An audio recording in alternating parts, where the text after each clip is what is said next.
Se cuenta que antiguamente, antes de la llegada de los conquistadores, Ñanderú, el dios guaraní, recorría la región y un día invitó a unos nativos que estaban cerca de él a que lo acompañen hasta una cascada donde había agua fría, y allí les dijo que en un caiguá, en un porongo, en un mate como le llamamos, carguen un poco de la hoja del caá y que en un porongo el agua fresca consumieran con un pedazo de tacuara que le servía como bombilla.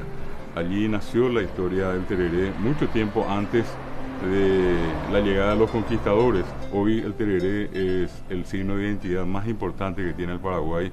El tereré es una marca nacional y es un orgullo para todos los paraguayos.